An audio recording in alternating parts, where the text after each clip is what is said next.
Bismillahirrahmanirrahim.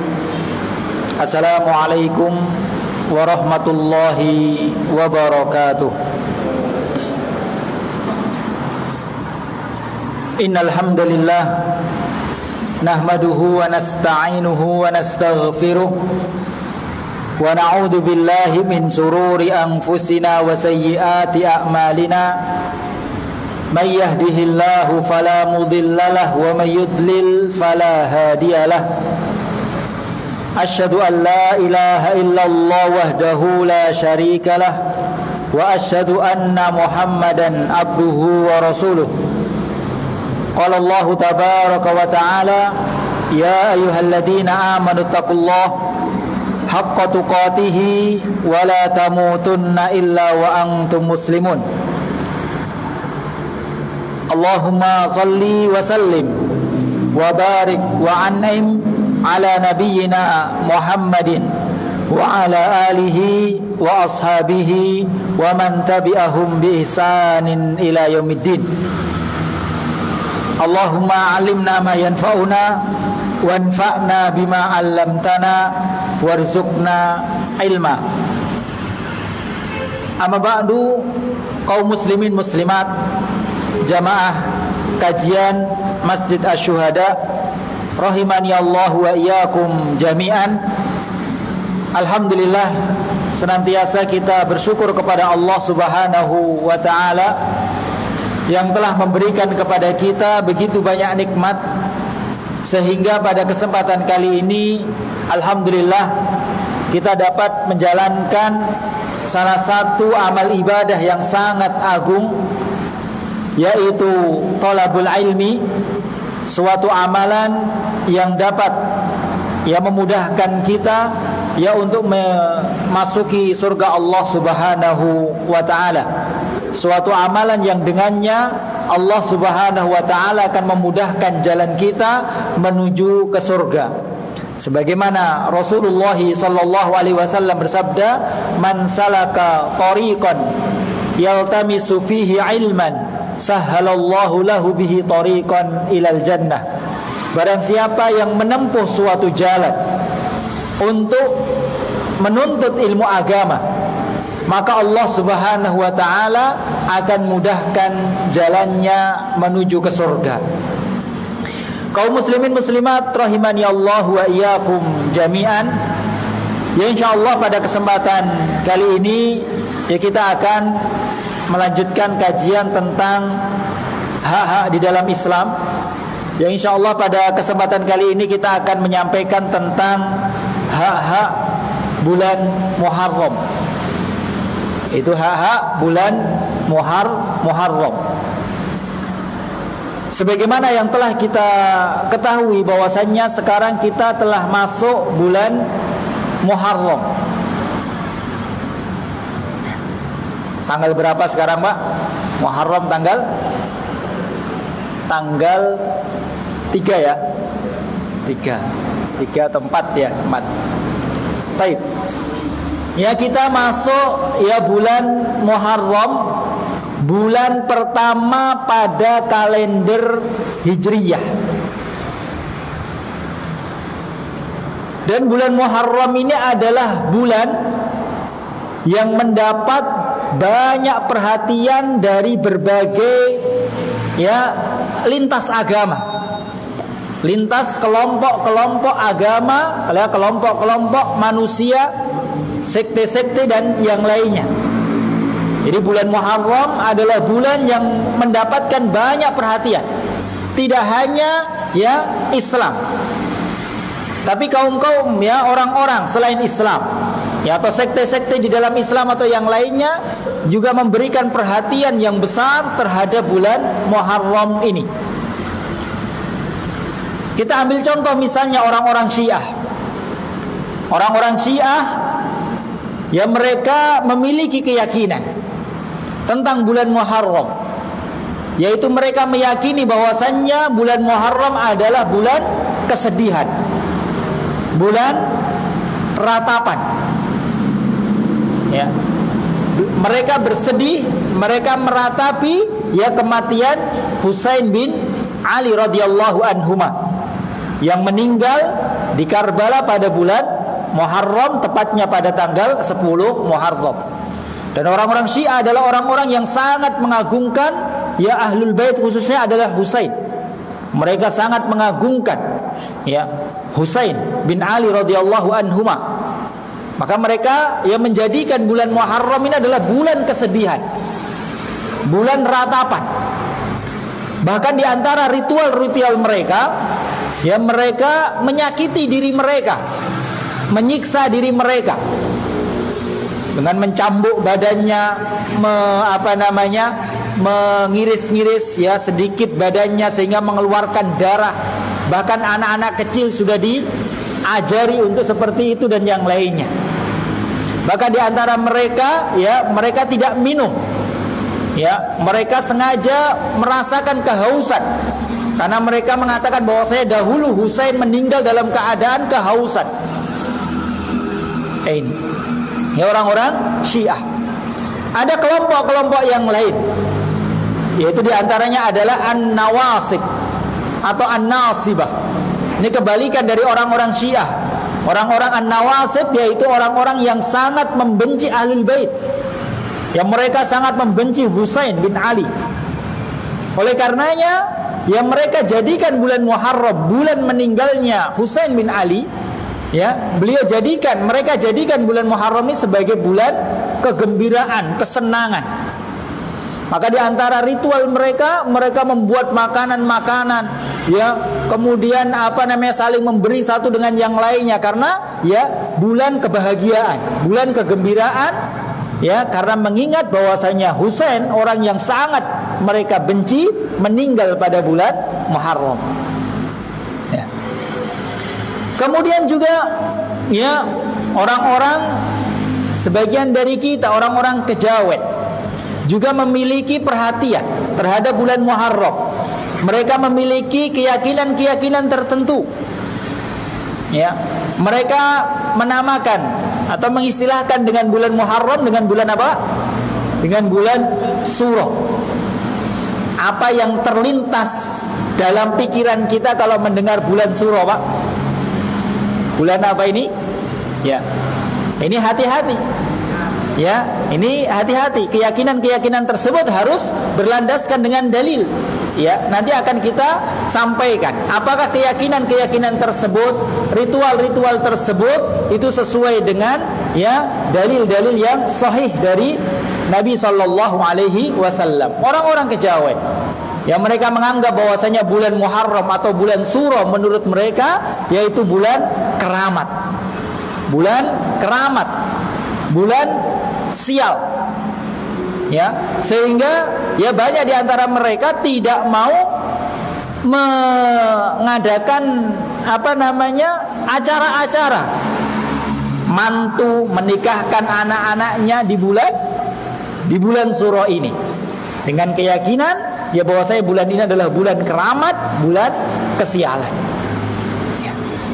Dan kelompok-kelompok yang lain, ya pemikiran-pemikiran yang lain, ya keyakinan-keyakinan yang lain terhadap bulan Muharram ini.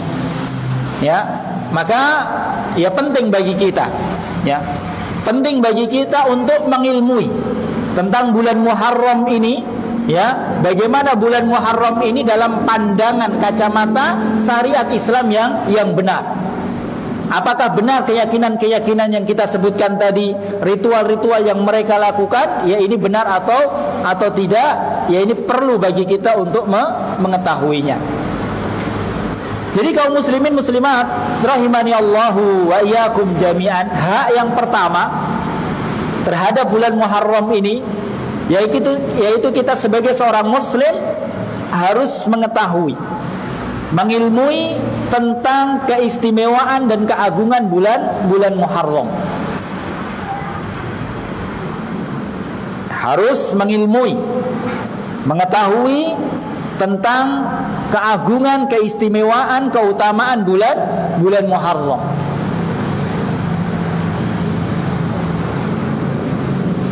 Dan ketahuilah kaum muslimin muslimat rahimani Allah wa iyyakum jami'an bahwasanya bulan Muharram ini adalah bulan yang sangat istimewa. bulan yang sangat agung, bulan yang di dalamnya banyak keutamaan-keutamaan. Tidak seperti apa yang mereka yakini, bahwasanya bulan Muharram adalah bulan kesialan, bulan keramat, bulan kesedihan, dan keyakinan-keyakinan batil yang lainnya. Tidak. Tapi bulan Muharram adalah bulan yang sangat istimewa, ya, yang sangat diagungkan oleh para ulama. Oleh karenanya Al-Imam Hasan Al-Basri, salah seorang tabi'in, beliau mengatakan, iftatahallahu sanata bi syahril haram. Sesungguhnya Allah Subhanahu wa taala mengawali, membuka tahun itu dengan bulan haram, dengan bulan suci. Yaitu bulan apa, Pak? Bulan Muharram. Awal tahun yaitu bulan suci, yaitu bulan Muharram. Wa khatamaha bi syahril haram. Dan Allah juga menutup tahun, mengakhiri tahun, menutup tahun dengan bulan suci pula, yaitu bulan apa? Bulan Dzulhijjah. Kemudian kata beliau, walaisa fis sanati syahrun a'zamu indallahi min syahril Muharram. Dan kata beliau, tidak ada di dalam satu tahun ini bulan yang lebih agung di sisi Allah Subhanahu wa taala daripada bulan Muharram. Jadi bulan Muharram, ya, kata beliau adalah bulan yang paling agung di sisi Allah Subhanahu wa taala. Ya, terutama di 10 hari pertama dari bulan Muharram ini. Oleh karenanya Abu Utsman An-Nahdi, beliau pernah mengatakan, kanu yu'azzimuna thalatha asyarat. Dahulu orang-orang soleh, para ulama, mereka sangat mengagungkan, memuliakan, ya, 10 hari di 3 waktu yang berbeda. Jadi ada 10 hari di 3 waktu yang berbeda yang sangat dimuliakan oleh para ulama. Yaitu yang pertama adalah 10 hari terakhir bulan Ramadan. Yang kedua 10 hari pertama bulan Dzulhijjah. Dan yang ketiga adalah 10 hari pertama bulan Muharram. Jadi Muharram, terutama 10 hari pertamanya adalah hari-hari bulan yang sangat istimewa, yang sangat dimuliakan ya oleh Allah, oleh Rasulullah, dan juga dimuliakan oleh para ulama. Apa saja keistimewaan, ya, keutamaan bulan Muharram? Yang pertama, ya, keutamaan dari bulan Muharram, bahwasanya bulan Muharram termasuk salah satu dari 4 bulan suci. Bulan Muharram termasuk salah satu dari 4 bulan suci atau bulan haram. Sebagaimana dalam surat At-Taubah ayat yang ke-36 Allah berfirman, inna iddatasy syuhuri indallahi 12 syahran fi kitabillahi yauma khalaqas samawati wal ard. Sesungguhnya bilangan bulan di sisi Allah itu ada 12 bulan yang sudah Allah tetapkan tatkala Allah menciptakan langit dan bumi. Minha arba'atun hurum. Dari 12 bulan tersebut ada 4 bulan haram, 4 bulan suci. Dzalikad dinul qayyim, dan itu sudah menjadi ketetapan agama yang lurus. Fala tadzlimu fihinna anfusakum, maka janganlah sekali-kali kalian berbuat zalim di 4 bulan suci tersebut. Ya, para ulama menjelaskan, ya, Allah mengharamkan untuk berbuat zalim khusus di 4 bulan tersebut. Maka ini menunjukkan penekanan. Kalau berbuat zalim di selain 4 bulan tersebut itu haram, dilarang oleh Allah. Tapi ya, apabila dilakukan di 4 bulan tersebut, maka keharamannya ini lebih besar, dosanya lebih besar di sisi Allah Subhanahu wa taala. Jadi kemaksiatan-kemaksiatan, perbuatan dosa yang dilakukan di 4 bulan haram ini, maka dosanya lebih besar. Pun kebalikan, amal ibadah, amal soleh yang dilakukan di 4 bulan suci ini, maka pahalanya pun lebih besar di sisi Allah Subhanahu wa ta'ala. Apa saja Pak 4 bulan suci ini? Apa saja? Kata Rasulullah, salasun mutawaliyat, yang 3 berurutan. Apa saja? Dzulqa'dah, Dzulhijjah, Muharram. Dan yang keempat, ini nyempil sendiri, yaitu apa? Rajab, alladzi baina Jumada wa Sya'ban. Yang mana Rajab ini letaknya setelah bulan Jumada, sebelum bulan Sya'ban.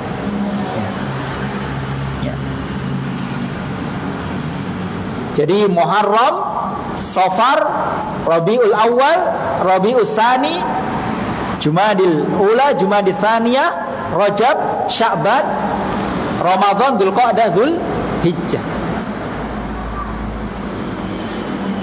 Ini yang pertama. Bahwasannya ya Muharram merupakan ya salah satu dari 4 bulan haram atau 4 bulan suci. Kemudian yang kedua, keistimewaan dan keutamaan bulan Muharram.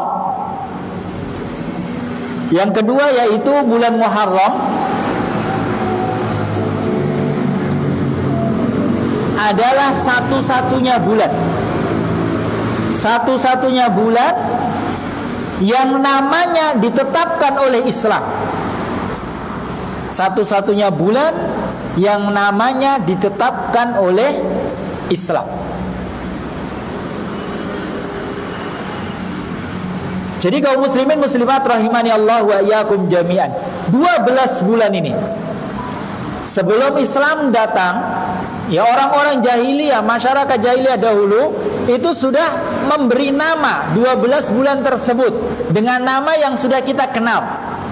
Ya, dengan nama yang sudah kita kenal. Safar, Rabiul Awal, Rabiul Tsani, Jumadil Ula, Jumadil Tsaniyah, ya, Sya'ban, Ramadan, Dzulqa'dah, Dzulhijjah, itu adalah nama-nama yang mereka sudah tetapkan sebelum Islam datang. Hanya saja mereka tidak memberi nama bulan Muharram. Tidak ada nama bulan Muharram ya yang mereka tetapkan. Mereka menamai bulan Muharram ini dengan bulan Safar Awal. Jadi Safar Awal, Safar Tsani.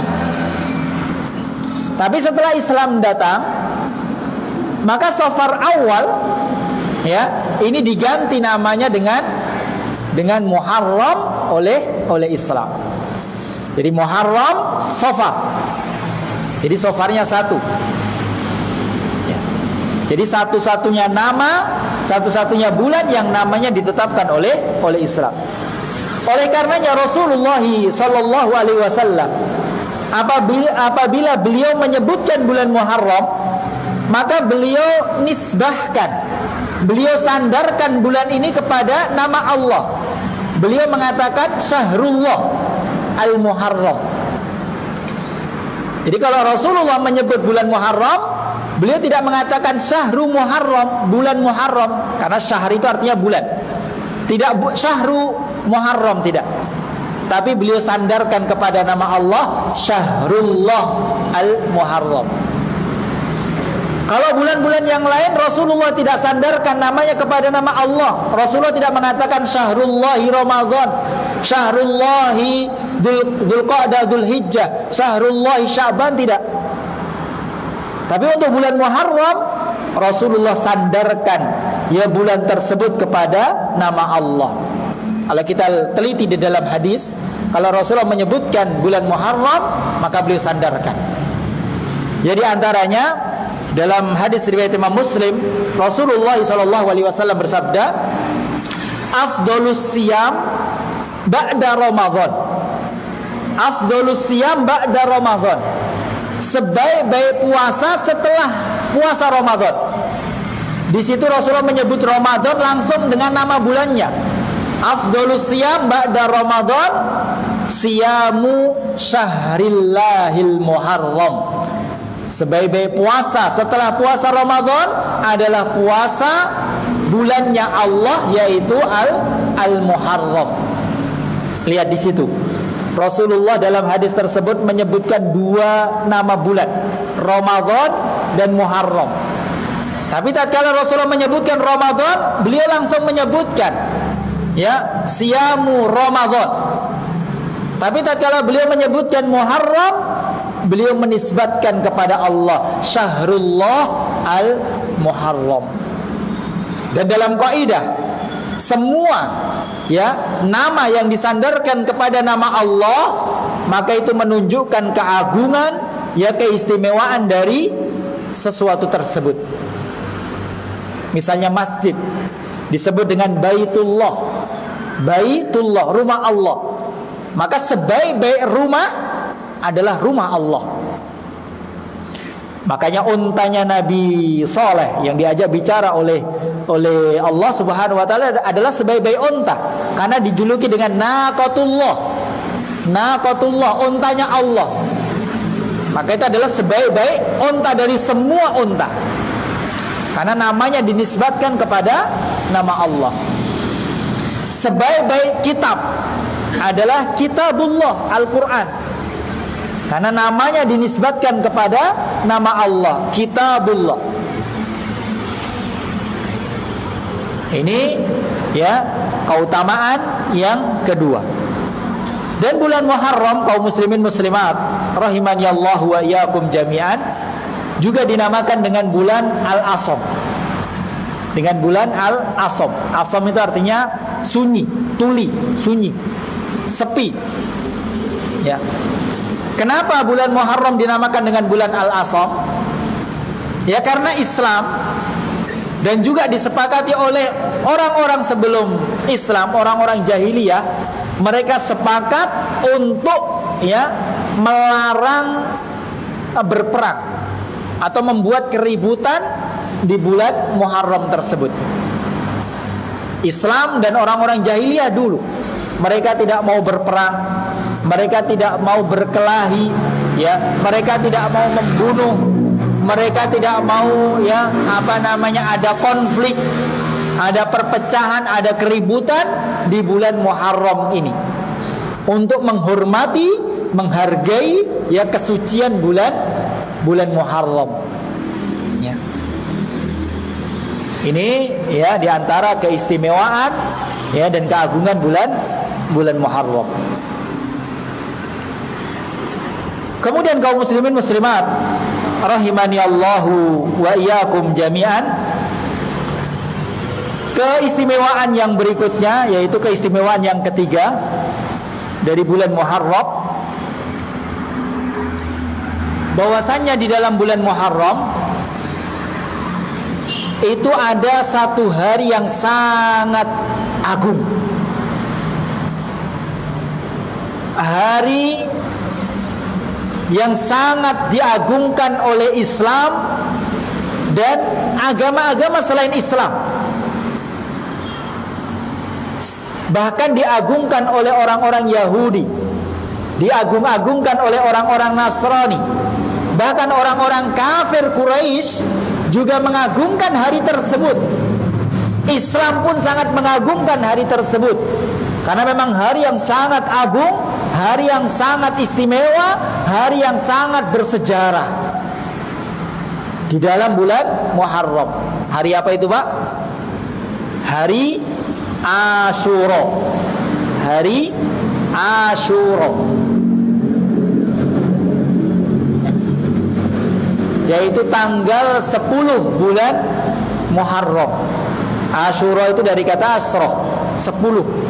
Jadi tanggal 10 bulan Muharram ini adalah hari yang agung, hari yang istimewa, yang dimuliakan bukan hanya Islam, tapi orang-orang kafir Quraisy, orang-orang Yahudi, orang-orang Nasrani, dan sekte-sekte agama-agama yang lainnya juga sangat mengagungkan hari tersebut.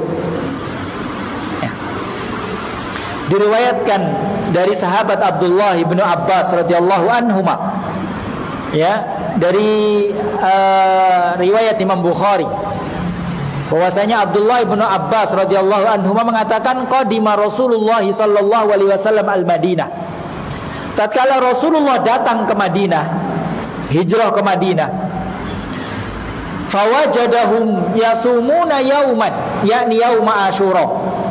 Maka Rasulullah mendapati penduduk Madinah itu berpuasa pada hari Asyura. Penduduk Madinah, di sana banyak orang-orang Yahudi, orang-orang Nasrani, mereka berpuasa. Ya, orang-orang kafir juga berpuasa. Maka Rasulullah heran, ya, kenapa mereka berpuasa pada hari tersebut? Maka mereka mengatakan, faqalu hadza yaumun azim. Ini adalah hari yang sangat agung, hari yang sangat diagung-agungkan oleh mereka. Yaumun najjallahu Musa wa qaumahu. Karena hari tersebut adalah hari di mana Allah menyelamatkan Musa dan kaumnya, memenangkan Musa dan kaumnya. Wa yaumun aghraqallahu ala fir'aun. Dan pada hari tersebut, yaitu tanggal 10 Muharram, yaitu hari di mana Allah menenggelamkan Fir'aun dan semua bala tentaranya. Ya. Fasama Musa syukran lillah. Maka Nabi Musa pun berpuasa setiap tanggal 10 Muharram. Kenapa? Karena untuk, ya, bentuk rasa syukur beliau kepada Allah karena telah memenangkan beliau dari Musa. Maka pengikut-pengikut beliau Bani Israel juga berpuasa dalam bentuk syukur. Maka Rasulullah SAW mengatakan, nahnu aula bi Musa minhum. Kita kaum muslimin itu lebih berhak terhadap Musa daripada mereka. Maka Rasulullah pun, ya, memerintahkan, ya, para sahabat untuk berpuasa pula pada tanggal 10 sebagai bentuk rasa syukur, ya, kepada Allah karena Allah telah menyelamatkan Musa, menenggelamkan Fir'aun. Ya. Ini hari yang agung. Dan kaum muslimin muslimat rahimani Allah wa iyyakum jami'an, pada tanggal 10 Muharram itu ada dua peristiwa besar, dua peristiwa bersejarah. Yang pertama tadi disebutkan dalam hadis riwayat Imam Bukhari, yaitu hari tersebut hari kemenangannya Musa. Hari Allah memenangkan Musa, menenggelamkan Fir'aun.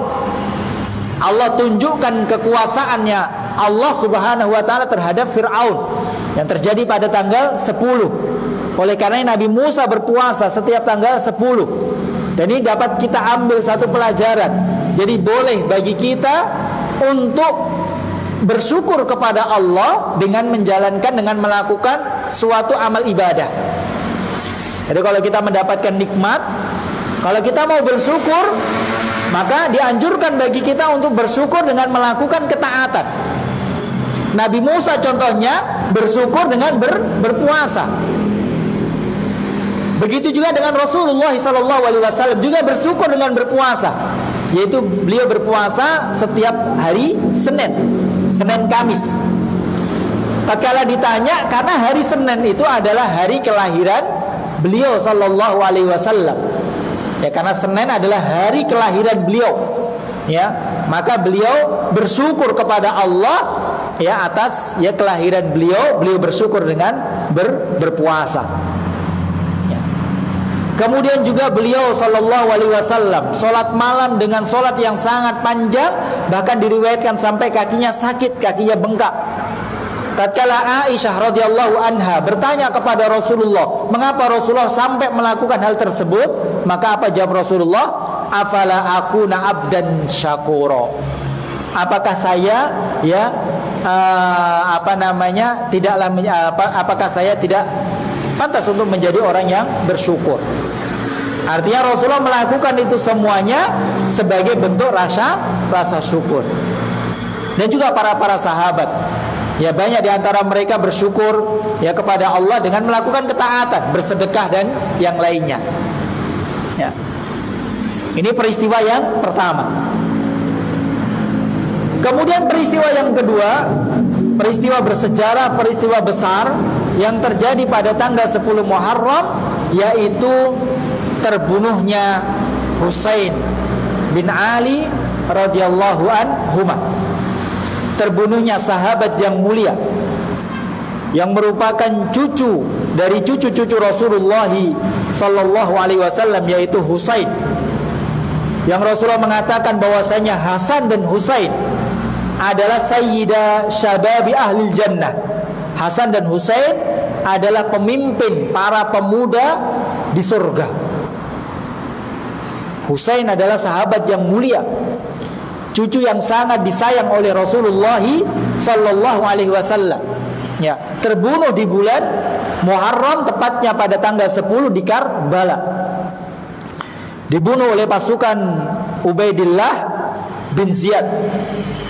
Kita kaum muslimin sedih dengan terbunuhnya Husain. Terbunuh secara tragis. Orang-orang Syiah yang sangat mengagungkan Husain pun bersedih. Ya, tapi ya mereka keluar dari koridor-koridor, dari jalan, ya, dari apa yang dicontohkan oleh Rasulullah sallallahu alaihi wasallam. Mereka berlebih-lebihan. Ya, mereka sampai niyahah, dan ini tidak boleh. Meratapi ya mayit, ya, ini tidak boleh. Ya, bahkan dosanya adalah dosa besar, meratapi mayit. Bahkan mereka sampai, ya, Rasulullah dalam sebuah hadis, barang siapa yang meratapi mayit, sedih karena ya orang meninggal, orang lain meninggal, dengan merobek bajunya, merobek kantongnya, menampar wajahnya, membanting benda dan yang lainnya, maka ini termasuk niyahah, dan ini adalah dosa besar. Maka yang dilakukan oleh orang-orang Syiah, maka ini tidak benar. Ya, tidak benar. Bahkan sampai melukai ya dirinya, melukai anaknya, maka ini tidak benar. Ya, itu tidaklah dicontohkan oleh Rasulullah dan para sahabat.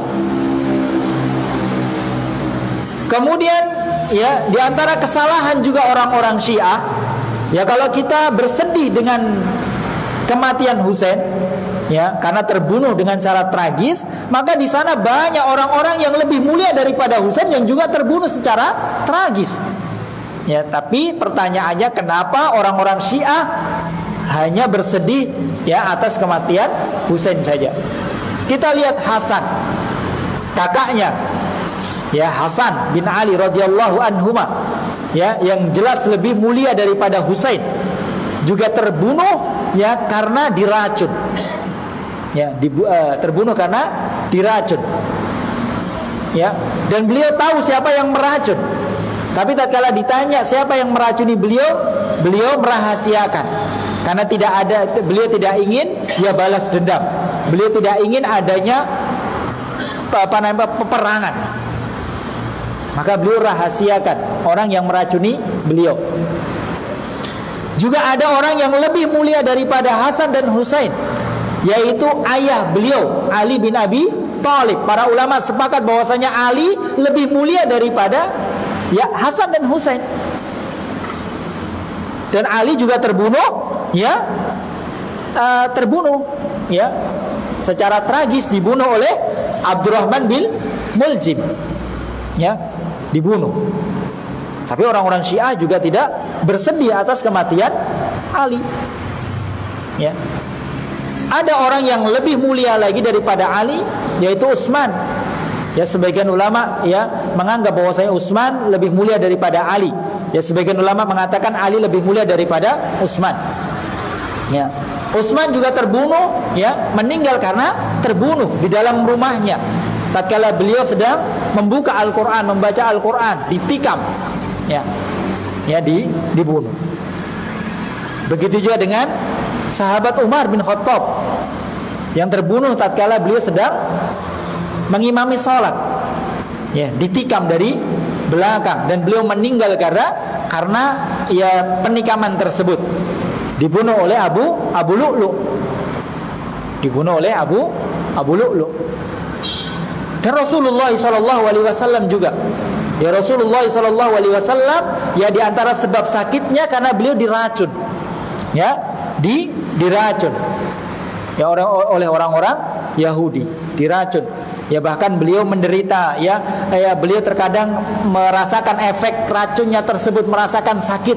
Ya selama 4 tahun beliau merasakan sakit karena ya efek dari racunnya tersebut. Dan para ulama menjelaskan ya di antara hikmah Rasulullah merasakan sakit dari sebab racunnya tersebut ya karena Allah ingin Rasulullah itu meninggal ya seperti dalam keadaan syahid, yaitu meninggal karena sakit ya karena musuh-musuh Islam. Jadi terkadang Rasulullah itu merasakan sakit dalam badannya karena efek racun yang sudah lama tersebut. Ya. Tapi ya orang-orang Syiah ya tidak bersedih dengan kematian mereka, orang-orang yang lebih mulia daripada Husain. Kita sebagai kaum muslimin bersedih ya atas kematian semua orang-orang mulia tersebut, ya terutama Rasulullah sallallahu alaihi wasallam ya, tapi ya kesedihan kita ya tidak kita aplikasikan, tidak kita wujudkan dengan cara-cara yang dilarang oleh Rasulullah sallallahu alaihi wasallam. Ya. Ini ya kaum muslimin muslimat rahimani Allahu wa iyyakum jami'an, ya di antara keutamaan dan keistimewaan bulan Muharram. Jadi setelah ini ya kita tidak lagi memiliki keyakinan, kita tidak lagi memiliki anggapan, tidak menuduh bulan Muharram dengan tuduhan-tuduhan yang tidak benar. Kita meyakini ya bulan Muharram adalah bulan keramat, ya bulan kesialan, bulan kesedihan, atau bulan-bulan yang lainnya. Ketahuilah bahwasanya bulan Muharram adalah bulan yang penuh dengan keberkahan, bulan yang agung, bulan yang penuh dengan keistimewaan. Kemudian yang terakhir kaum muslimin rahimani Allah wa iyyakum jami'an, hak yang kedua yaitu sedikit, hak yang kedua yaitu kita mengamalkan amalan-amalan yang disyariatkan oleh Allah di bulan tersebut. Mengamalkan amalan yang disyariatkan oleh Allah di bulan tersebut dan tidak membuat amalan-amalan yang baru yang tidak disyariatkan, dicontohkan oleh Rasulullah sallallahu alaihi wasallam. Banyak ya orang-orang yang mereka melakukan ya amalan-amalan tertentu, amalan-amalan khusus, ritual-ritual khusus yang mereka lakukan di bulan Muharram. Ya sebagian telah kita sebutkan ritual-ritual mereka. Ya.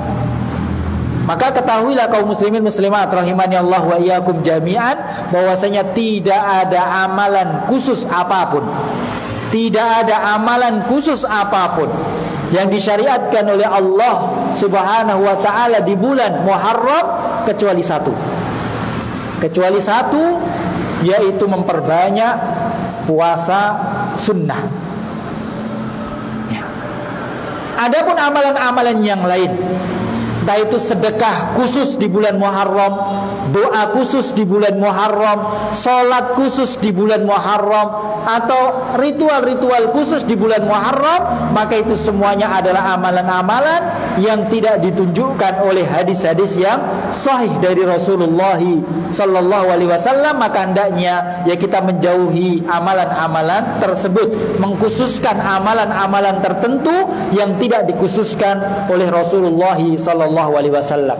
Yang dikhususkan hanya satu, yaitu memperbanyak puasa, sebagaimana dalam hadis yang sahih riwayat Imam Bukhari, Rasulullah SAW bersabda, afdolus siyam ba'da Ramadan siyam syahrillahil Muharram. Sebaik-baik puasa setelah puasa Ramadan adalah puasa di bulan Muharram. Wa afdolus salati ba'dal faridah qiyamul lail. Dan sebaik-baik solat setelah solat fardu adalah solat qiyamul lail, solat malam, solat tahajud. Maka dari hadis tersebut, dan hadis tersebut adalah hadis yang sahih, ya, maka kita dianjurkan untuk memperbanyak puasa di bulan Muharram. Ya, memperbanyak puasa. Bahkan sebagian para ulama membolehkan puasa 1 bulan penuh di bulan Muharram. Ya, sebagian ulama membolehkan. Ya, kita perbanyak puasa. Ya. Terutama ya pada tanggal 10 bulan Muharram. Ini sangat dianjurkan, sangat ditekankan. Ya, Rasulullah SAW tatkala ditanya tentang puasa tanggal 10 bulan Muharram atau puasa Asyura, maka beliau mengatakan ahtasibuhu 'ala Allah an yukaffira as-sanata allati qablahu. Ya, bahwasanya puasa Asyura tanggal 10 Muharram ya dapat menghapuskan dosa 1 tahun yang lalu. Tapi para sahabat bertanya kepada Rasulullah, "Ya Rasulullah, innahu yaumun tu'adzimuhul yahud wan nasara." Ya, hari tersebut adalah hari yang sangat diagungkan oleh orang-orang Yahudi dan Nasrani. Mereka berpuasa di hari tersebut. Maka kalau kita berpuasa, maka kita mencontoh mereka, tasyabbuh dengan ibadah mereka. Maka Rasulullah SAW mengatakan, "Khaliful yahud fasumu yauman qablahu." Ya, selisihilah orang-orang Yahudi, maka puasalah kalian 1 hari sebelumnya. Dalam hadis yang lain Rasulullah mengatakan, "Fa idza kana al-amul muqbil." Kalau begitu tahun depan, sumna yaumat tasi. Tahun depan kita puasa juga tanggal 9. Ya, tanggal 9. Faida lam yakun amul muqbil hatta tuwfiya Rasulullah. Tapi sebelum datang tahun depan, setelah Rasulullah mengatakan tersebut, Rasulullah SAW ya sudah wafat. Beliau wafat. Maka yang terakhir di sana ada beberapa tahapan puasa Asyura ini. Puasa Asyura ini yang pertama, ya. Yang pertama, Rasulullah itu dulu di Mekah sebelum hijrah, beliau puasa Asyura. Tapi tidak memerintahkan para sahabat untuk berpuasa. Beliau puasa sendiri. Dan orang-orang kafir Quraisy juga pada saat itu berpuasa. Kemudian tatkala hijrah ke Madinah, maka beliau perintahkan kaum muslimin untuk berpuasa. Maka pada saat itu puasa Asyura hukumnya wajib. Puasa Asyura hukumnya wajib. Jadi puasa Asyura ini sempat ya diwajibkan oleh Allah Subhanahu wa taala sebelum datang kewajiban puasa Ramadan. Sebelum turun ayat tentang wajibnya puasa Ramadan. Kemudian setelah turun ayat kewajiban puasa Ramadan, maka ya puasa Asyura ini ya hukumnya adalah sunnah. Jadi sempat wajib. Ya, pertama Rasulullah puasa sendiri di Madinah, beliau wajibkan kaum muslimin berpuasa. Kemudian yang ketiga, dari wajib pindah ke sunnah. Kemudian yang keempat, Rasulullah perintahkan cara puasanya itu, yaitu tidak hanya tanggal 10 tapi juga tanggal 9. Maka cara berpuasa Asyura ini ada 3. Yang pertama, puasa tanggal 10 saja. Dan ini boleh. Dan juga mendapatkan keutamaan puasa Asyura. Puasa tanggal 10 saja. Yang kedua, ini yang lebih baik dan yang paling baik, yang disepakati oleh para ulama, yaitu puasa tanggal 9 dan tanggal 10. Dan ini lebih baik. Kemudian yang ketiga, puasa 3 hari. Tanggal 9, 10, dan 11. Karena ada hadis yang menerangkan hal tersebut, walaupun sebagian para ulama mendhaifkan hadis tersebut. Tapi puasa tanggal 9 juga tidak puasa tanggal 11 juga tidak mengapa, karena masuk dalam keumuman puasa di bulan Muharram. Baik, kaum muslimin muslimat rahimani Allah wa iyyakum jami'an. Ya, mungkin ini yang bisa kita sampaikan pada kesempatan kali ini. Semoga yang sedikit ini dapat memberikan kepada kita ya ilmu yang bermanfaat, sehingga ilmu tersebut menyelamatkan kita dari akidah-akidah yang tidak benar, dari keyakinan-keyakinan yang tidak benar, dari ritual-ritual yang tidak benar. Ya. Kita akhiri, subhanakallahumma bihamdika asyhadu an la ilaha illa anta astaghfiruka wa atubu ilaik. Wassalamualaikum warahmatullahi wabarakatuh.